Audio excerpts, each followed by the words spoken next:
Right, so we're in Glasgow today, and a couple of groups have joined together to come here to talk about the Hollie Greig case, and I'm going to read out a document that I've got offline, and this tells you all about Hollie Greig's case. You can find it on www.newssenses.com.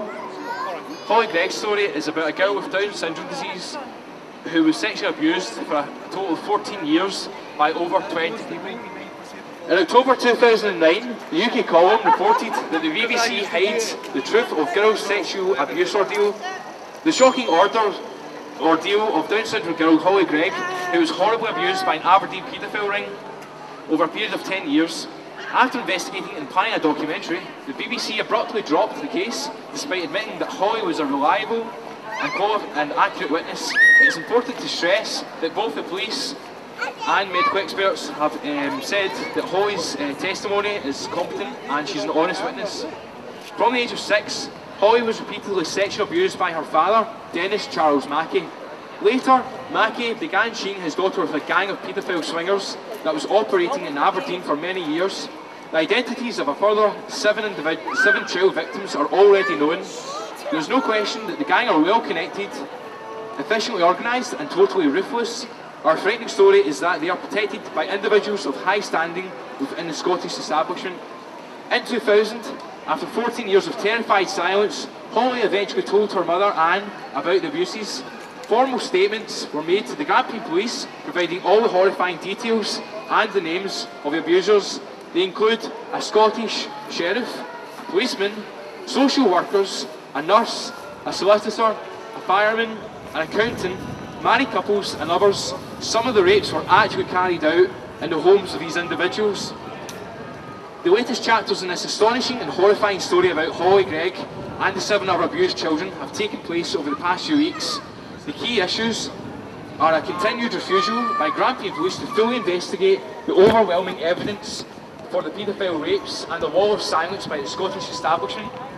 Whilst there's been some general coverage in the Scottish media, notably in the Firm and the Aberdeen Press and Journal, the media has largely been silent on one of the biggest, Scotland's biggest level paedophilia scandals. A key figure in the press silence is the Lord Advocate. In her role, former role as Procurator Fiscal in Aberdeen, when in 2000 she's alleged to have effectively buried the case. Was this to prevent her associate and most influential members of this paedophile ring from being investigated, along with the other named members of this 15-strong rape gang? Elish Angiolini, the Scottish Lord Advocate, is in charge of all criminal prosecutions. She is alleged to have reacted immediately to public calls for a full police investigation by pressuring against publication. Subsequently, and under considerable duress, the Firm published an apology. Shortly afterwards, the Press and the Journal ran a story accurately describing the case, mentioning a sheriff and police officer without identifying them. Angiolini was not discussed in this article. Mrs Angiolini's role in the case recently aroused further suspicion when it was claimed that she had used a private law firm, Levy and McRae, which is based in Glasgow, to issue warnings against all major Scottish editors, threatening them with legal action if any mention was made of her involvement in the case. Suspicion and angry, many individuals directly working to obtain justice for Hollie, as well as a growing number of general public, now consider that key establishment figures, many with direct responsibility for criminal investigations and justice, have made a concerted and continuous effort to conceal the facts from the people of Scotland. Despite the pressure, investigators and campaigners for Hollie continue to stress that they hold documentary proof of the Lord Advocate's actions, as well as proof that she repeatedly failed to tell the whole truth and her connections with the Hollie abuse case for whatever reason. The senior partner in the law firm Levy McRae, Peter Watson, who is also head of the litigation, is understood to have refused to comment as to whether the firm's fees have been billed by Mrs Angiolini personally, or if they've been paid by the Scottish taxpayer. Mrs Angiolini's office decided in December 2009 that they would not pursue the case due to insufficient evidence.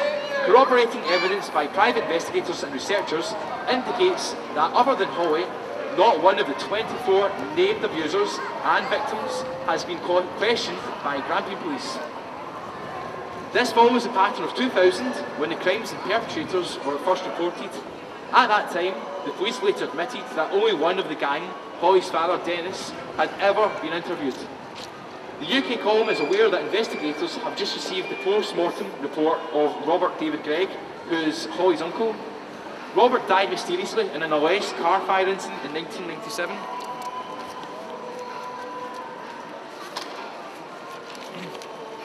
Despite extreme inconsistencies in witness statements and circumstances, no inquest took place and the cause of death was officially due to smoke inhalation. The post-mortem stated that Robert had suffered considerable damage to his skull, 2 broken ribs and a broken sternum. Informal professional medical opinion so far is of a view that Robert had been severely beaten, had alcohol forced down his throat and then thrown into the burning vehicle.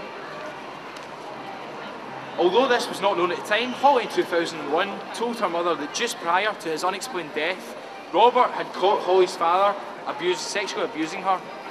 The campaign for justice for Hollie Greig and other vulnerable victims of paedophiles in England and South Wales not only goes on, but has been intensified as outraged members of the public had flooded Aberdeen with leaflets naming all current members of the gang, including the head of a special school. All Aberdeen council members and MPs have also been alerted, but with little effect. There appears to be a conspiracy of establishment silence where the abuse of Hollie is concerned. Many people in Aberdeen are asking just who possesses the courage and decency to stand up against these staggering and shocking crimes against the most vulnerable members of society. Certainly not their elected national and local representatives. The UK column volunteers continue to be shocked by the quantity and quality of the evidence reaching them on the subject of paedophile and sexual abuse against young and vulnerable children in care and otherwise. The common theme is that victims and their supporters are unable to get any judiciary, police and other members to investigate this case. Many describe the creation of a wall of silence, often accompanied by targeted intimidation against the victims themselves. Recently, a policeman personally told the UK column that the police themselves experienced their own paedophile investigations suddenly being dropped by senior police officers. He added, "If you want to really get to the paedophiles, you should look at Westminster. The implications of this statement are frightening. A paedophile ring amongst our political leaders, the political elite, which has control over education and social services. The general public needs to open its eyes and confront this evil fast."